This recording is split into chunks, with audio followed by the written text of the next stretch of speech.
If kwangewuphi unyaka abazalwane angazi. If kwangewuphi unyaka andazi, noba kwangesiphi isikhathi angazi. Kodwa engikwaziyo lezi ngelosi zehla ezulwini, zashiya izulu lazo ezazihlala kulo, zakhathala ukukhonza uNkulunkulu. Zathi mazibona emhlabeni zabona abantu besifazane bebahle.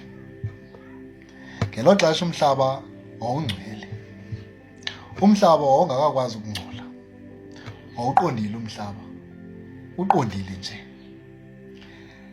What ruled on the world at that time was peace. Lezi ngelosi zathi mazibuka phansi, zibuka abantu besifazane, zababona bebahle, and they envied their bodies.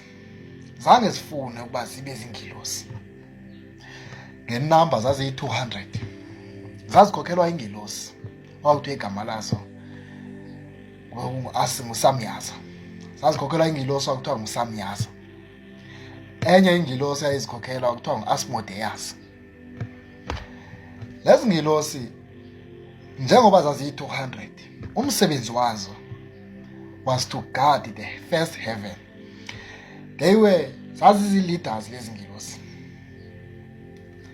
but unaware and unexpected zenza into engazange ngicabangeke ezulwini kwezinye ingelosi, zakhetha ukuhla zize emhlabeni. Uma zifika emhlabeni zahlela kwintaba kwakuthiwa intaba i-Iyon. Yazi yabizwa loo ndaba kuthiwa intaba ye-Amon. Zahlela kuloo ndaba. Ngeso sikhathi lezo zingilosi yayizingilosi kuzi-beings zomoya. Kodwa mazifika entabeni i-Amon zaziguqula, zayitshintsha imizimba yazo yomoya yaba imizimba yenyama, because they possess power to transform themselves. Zayitshintsha imizimba yazo yenyama yomoya yaba imizimba yenyama. Zafika zaya kwi-villages zabantu, zaya kwi-camps zabantu, zafike zathandana nabantu besifazane. And to the women, these were handsome men. Yayingamadoda amahle, kwangamadoda ayi-handsome. Akukho umuntu emhlabeni owayi-understand ukuthi zingiloses, because they transformed themselves. Only one man knew ukuthi abantu zingilosi, igama layo lona kuthiwa ngu-Enoch. Ngeso sikhathi u-Enoch wayegcwele umoya kaThixo, waxelelwa nguThixo, wehla uThixo wamxelela u-Enoch, wathi Enoch, oonyana basezulwini behlile, bezile emhlabeni balala namadodakazi abantu. Wanikeza umoya u-Enoch, wawabona la madoda spiritual uba zii-angels in disguise. Wabona ukuthi they have fallen from heaven. In fact, they left heaven without God's permission, without the permission of the 7 angels, without the knowledge of the higher rankings in heaven, and they came down. Zalala nabantu besifazane, zazenelisa ngocansi nabo. Azange ziphelele lapho, abantu besifazane bazala abantwana. The imagine eyenzekayo kwalala umuntu wesifazane nengilosi. So ingane yafomishekayo was not a human, it was a child named Giant. Kwaba yi-giant, umntwana wayekhula ngosuku, abe yingozi aba bantwana kakhulu, because their fathers were angels. Wawumzala namhlanje umntwana umncelisa, ngosuku olulandelayo seyagaqa, ngosuku olulandelayo seyihamba ngeenyawo, ngola suku seyathetha. Abo bantwana abakhula bazi-giants. At that time wakuphila u-Enoch emhlabeni, kuphila noNoah. Inkinga ke ngoku yangabikho kulezi ngilosi, yaba kulezi giants. Lezi giants zakhula, zithe sezikhulile, it became impossible to feed them.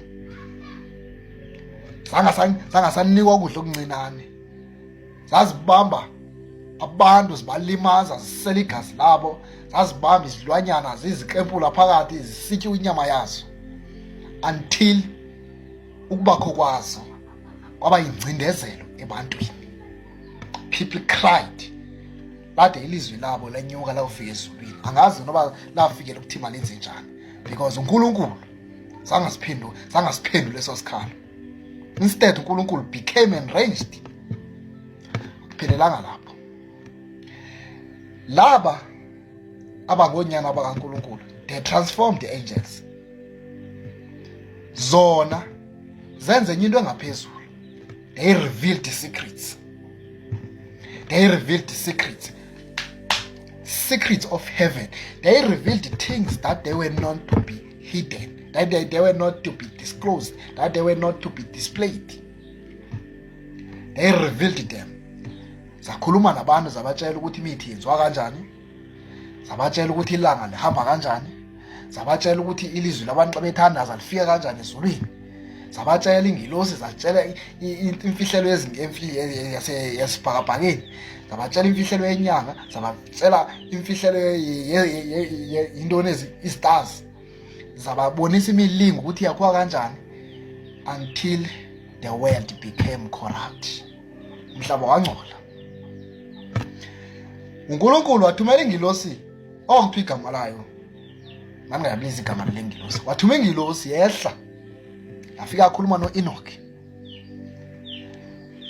Yakhuluma noEnoch uba makahambe ayoleya ijudgment ne-prophecy kulezi ngilosi.